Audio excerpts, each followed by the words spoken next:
What's up, guys? Welcome back to Among the Fence, my YouTube channel where I do music reviews. My name is Aaron, and today we're going to be checking out the new album Omens by the band Lamb of God. Omens is their 9th studio album since they formed in 1994 under the name Burn the Priest in Richmond, Virginia. They then changed their name after releasing their first self-titled album under the name Burn the Priest.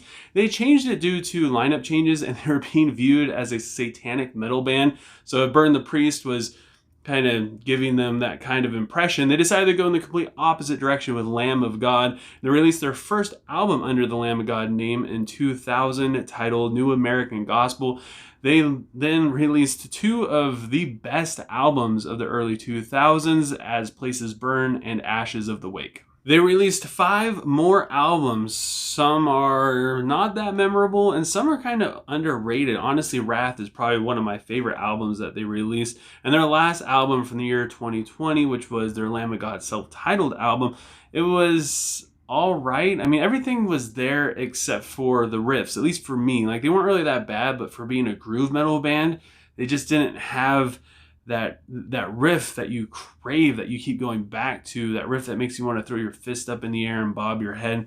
And for me, being Lamb of God, especially with their history, I feel like that's their thing. That's what they need. That's what they do. And they just didn't really do that for me. But now let's talk about Omens and see what it brings to the table. The album opens up with the song Nevermore. It comes in with some dissonance, and the verse has some like spoken word stuff going on. The drums really drive this song forward, and the guitar just kind of chugs along.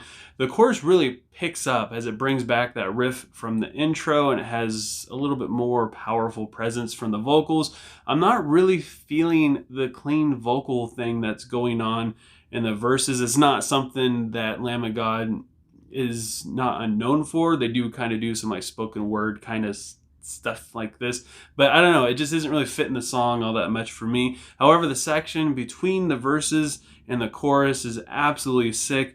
The bridge kind of fell flat for me, and the solo was a little awkward, I gotta say. However, the final chorus, for some reason, I think the build-up going into it and just anticipation of it, it hit pretty hard. I thought it was pretty good. Vanishing starts out with a thick intro riff, and the verses are mostly drums with like a little bit of a tinginess to it. The vocals, to me, really carried this song.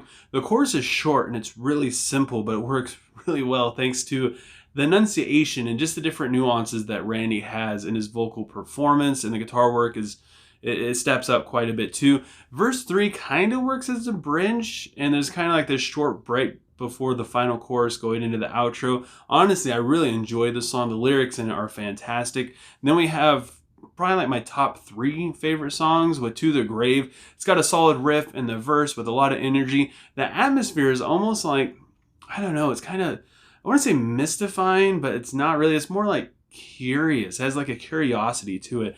The chorus is really heavy with a good hook, and the lyrics again are great as he's talking about the voice that's inside your head.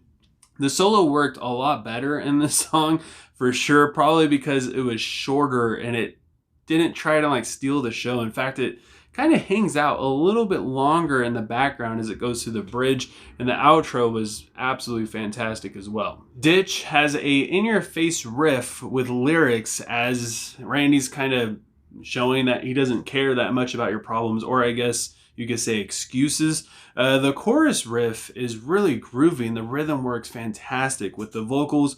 And in case if you thought it was too short the first time you heard it, the second time it comes around, it's twice as long. The bridge has a nice build-up. It goes into like a mild breakdown kind of thing. And then we have the song Omens, the title track song, which was also one of the singles that was released. This is probably one of my least favorite songs on this album. I feel like this is Lamb of God just kind of going through their paces and being formulaic in what they do and not really reaching out too much. But again, being one of the singles, I think it's mostly just there to get people hyped up for the new album. It's got a driving riff in the verse. It's got a lot of attitude to it. The chorus was just kind of okay. The lyrics didn't really do it that much for me, specifically in the chorus. And the music was just kind of there. The riff about halfway through verse 2, though, gets really nasty. It sounds really good. I feel like this song would have done a lot better if it had a bridge instead of 3 verses. But yeah, I don't know. I feel like they didn't really put a whole lot into this. They just came up with it really quick.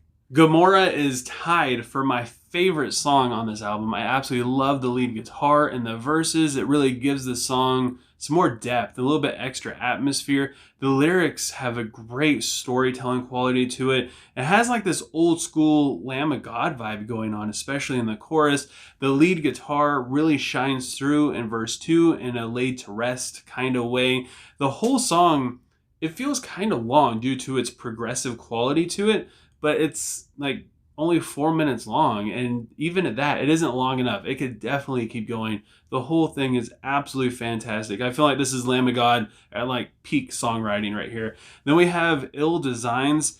It's got a dynamic riff in the intro, but unfortunately it drops out for a drum passage that feels a little too familiar. It's got kind of like an Omens thing going on with them being a little bit too formulaic with it. It definitely comes back for the chorus, which is something that they do, and it just kind of sounds okay. The lead guitar really makes up for this song though. I feel like it shines through when it needs to. I just feel like the rest of the band also needed to do something a little extra. Then we have Grayscale, which again touches on that voice inside your head. The rhythm about halfway through the verse it's so good. The chorus was honestly kind of awkward at first, but then it grew on me thanks to the vocals. Just the whole performance and their whole take on it was a little weird, but the more I listened to it, the more it grew on me.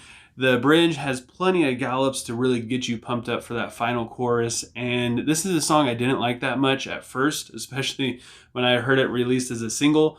But again, hearing it in the whole album, it really fits in here. It found its place, and I think it works out pretty well. Then we have Denial Mechanism. It's got kind of quick drums, and the riff and the vocals, they try to keep up with everything. It feels like this song's just in a real big hurry. The chorus gets a little groovier while still maintaining the insanity. It's super short as it comes in, just like at 2.5 minutes or so, but it sounds fantastic, and I love the variety that it gives this album, because all the other songs are like 4 minutes long, and then you just have this like real quick banger thrown in there. And that brings us to the closing track, September Song, which is also tied with Gomorrah for being my favorite song on this album. It has this acoustic intro thing that kind of fades out, and it changes everything, because you think you know where the song's going, and then all of a sudden it explodes with a yell and a really chunky riff. The chorus sounds so good with almost like a orchestration thing going on. It sounds like there's strings thrown in there. The guitar part has almost like a death metal aspect to it, especially mostly in the choruses. Once we get back to the verses, it goes back to its typical groove style. The lyrics are so well written, specifically in the verses, and I love that the chorus has like this call to unity. It's talking about how we're divided, while at the same time we're all together divided, where we're still all in this together, even though we are divided in some ways. And it just makes for a fantastic closing track. It really brings closure in terms of the lyrics, and just the whole song feels like a perfect conclusion to the theme and the story that this whole album is going for. I truly enjoyed this album so much more than I thought I would. I went into this expecting just generic stuff, and yeah, I was prepared to be let down, but I mean it's fantastic. Randy's vocals are absolutely perfect. His nuances, his tones, his delivery, it's all top form.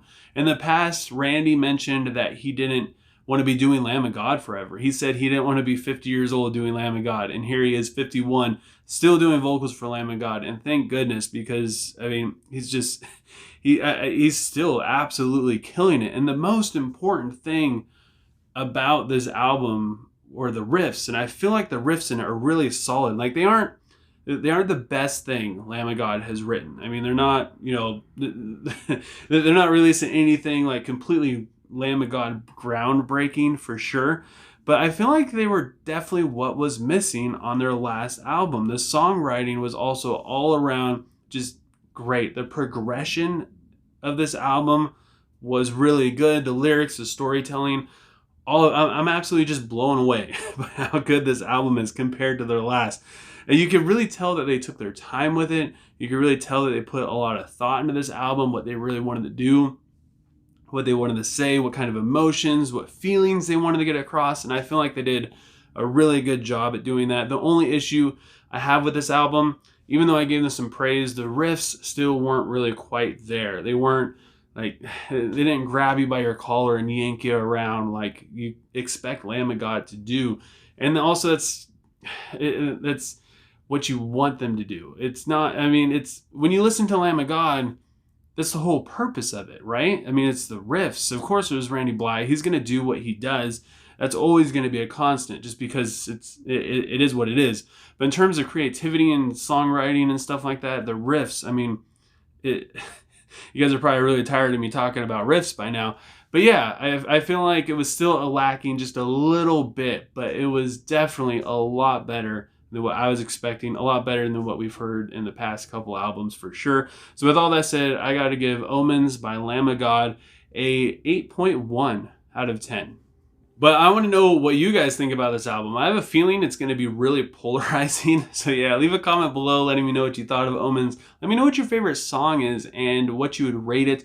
And while you're down there, also let me know what you want me to review next. If you enjoyed this review, don't forget to give it a like. If you want to help support me and my channel, you don't want to miss out on any of my future stuff, please consider subscribing and ringing the bell icon. Doing any of that stuff helps me out tremendously, and I appreciate it more than you could ever imagine. Thank you so much for taking time out of your day to listen to me talk about music, and I hope you have a good rest of your day or night, whenever you happen to be watching this, and I will talk to you guys next time. I was just an ignorant kid relying on my parents' said to save me.